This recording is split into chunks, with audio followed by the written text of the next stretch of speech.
ruins. Now, here's the problem with what the governor is saying about this. When you think about a governor talking about appropriating land that belong to private citizens, okay, we cross a Rubicon. Because remember, when it comes to the government, when they get their eyes on your land, remember, they have... Hey, soldiers, we've got some unscrupulous real estate investors that are out there taking advantage of some of the residents of Hawaii, some of the residents that have just gone through this tragedy with the fires in Hawaii. We've got investors that are actually preying upon these people. I am a man who likes to invest for a reasonable rate of return, but I also know that true investing has mutual benefit. And when we see people go out and create this example of what not to do, how not to make money, we've got to examine this, and hopefully this video will get to some of these people and will cause them to sit down and re-examine how they're operating. Money is not the only thing in life. There has to be some humanity in investing. And so what am I talking about? Well, you know that the fires occurred over in Hawaii less than a week ago. That's the other part. These bottom feeders are coming in, and it hasn't even been a week at this point. Why is there such a frenzy to buy up the properties that were just burned down during the fires in Hawaii? Can you imagine calling up a family that has just seen their home burned to the ground and offering to buy their land for below market value? So you're approaching people at the worst time of their life. Maybe they've lost a loved one, been injured themselves, and you are calling them up and lowballing them for a piece of property. Why don't you call them instead and offer to help them? All right, is that being too altruistic? This is apparently happening in Hawaii right now on a massive scale. Grieving property owners are being bombarded with calls from very greedy people. I think that says a lot about the current state of our society. Amen, it certainly does. Again, investing, making money, marching toward financial independence, all good. But where is the humanity? I ask again. We literally worship material possessions and financial gain. And the sheer greed that we are witnessing at this moment is absolutely staggering.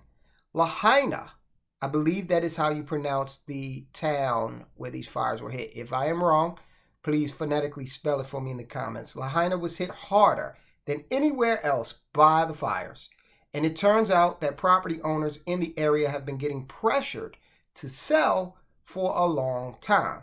So now that disaster has struck, those that wish to get their hands on these prime properties are in a feeding frenzy. One local resident made headlines all over the world after she posted a video about this. Now, in her video, she filmed herself and verified that she is a Hawaii resident. I am so frustrated with investors and realtors calling the families who lost their home, offering to buy their land. How dare you do that to our community right now? If you are a victim and they are calling you, please get their business name so we can put them on blast, she added. She claims in the clip that she personally knows multiple families that were offered money from investors and realtors. Listen, whoever you are, come on. Come on. Not only are you coming in at a time that's too soon, we haven't even figured out how many people have been killed or injured in this. The displaced are still trying to, put some semblance of normalcy back into their lives. They're having difficulties getting 3 square meals per day, getting clothes to wear. You flee from this situation and you flee with literally the clothes on your back, some people have had to do. You're worried about friends and loved ones who you haven't heard from since this incident occurred. When 2020 began, the average home in Lahaina was worth about $600,000. Today, the average home in Lahaina is worth about $1 million. Now, there is a race to take advantage of those that have just had their homes burned down. And it has gotten so bad that even Hawaiian Governor Josh Green is speaking out against it. Green says Green and Hawaiian officials are warning residents that unscrupulous investors are trying to take advantage of the fire disaster on Maui to take over properties.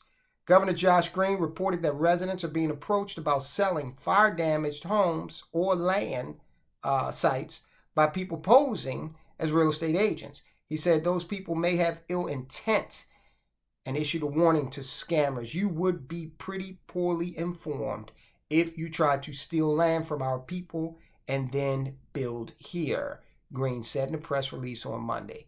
There will be time for the reassessment of property. You may find some people at some point who do want to sell. Then again, don't you think that an owner has the first right to figure out whether or not they want to rebuild or not? I'm sure the insurance process, that's playing out in a lot of these cases. So people of Hawaii in this particular town or any place affected by these fires have a lot more to worry about than some. How could you even call somebody after this happened? Hey, I know what just happened, but we're offering money for your land that was just involved in the fire. Who is able to do this? All right. And the fact that there obviously are people capable of it is a sad, sad commentary about today's society. Now, Green, it says a lot of people applauded Green for taking a stand like that. But does he have another motive? Green has been captured on video saying that he is, quote, already thinking of ways for the state to acquire the land, unquote.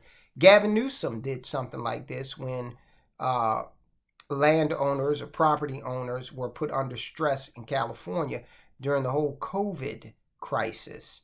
And he was instrumental in putting together a law that gave the state the first right of refusal so that the state could acquire these properties where landlords were stressed.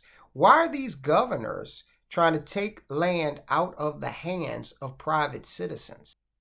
This is just unfathomable, guys. And you would hope that a little teeny tiny, insignificant channel like Soldiers of Finance might get this word out. It might fall on the ears of somebody that's doing this and get them to rethink their lives and stand up in that realty office and say, no, you know what? This is BS. I'm not doing this, and walk out.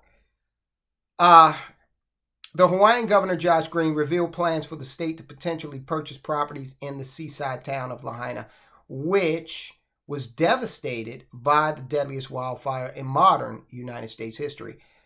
I'm already thinking of ways for the state to acquire the land so that we can put it into workforce housing, to put it back into families or make it open spaces in perpetuity as a memorial to the people who were lost, Green commented amid the ruins. Now, here's the problem with what the governor is saying about this. When you think about a governor talking about appropriating land that belong to private citizens, okay, we cross a Rubicon. Because remember, when it comes to the government, when they get their eyes on your land, remember, they have the power of eminent domain.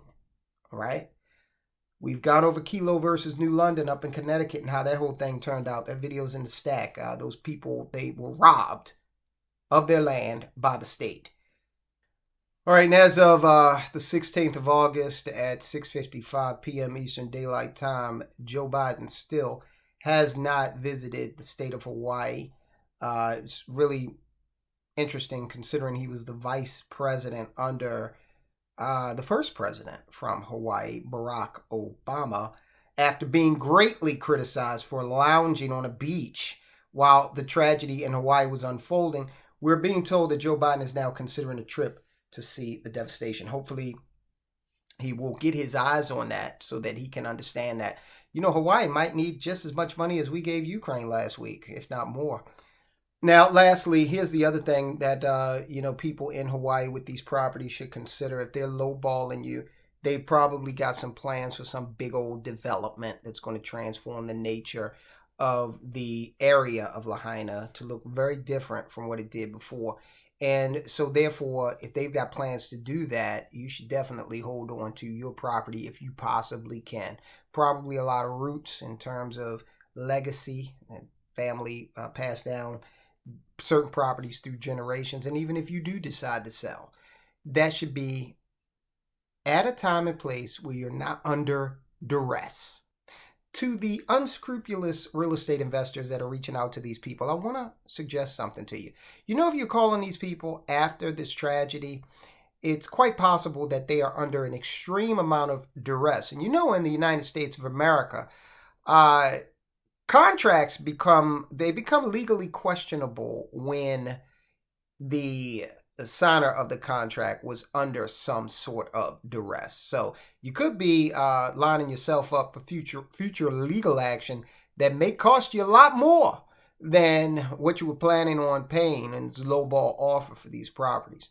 So you should probably just take it easy. This property, in many cases, probably been in certain families for generations. If you do want to sell or you're considering selling, definitely forget about these vultures and these bottom feeders that are coming out of the woodwork right after this tragedy. I would take their name and the name of their business and make sure I never dealt with them. And then if you do get an offer, do some research. Make sure that if that offer is one that you're accepting, make sure that the unscrupulous group is not behind that. All right.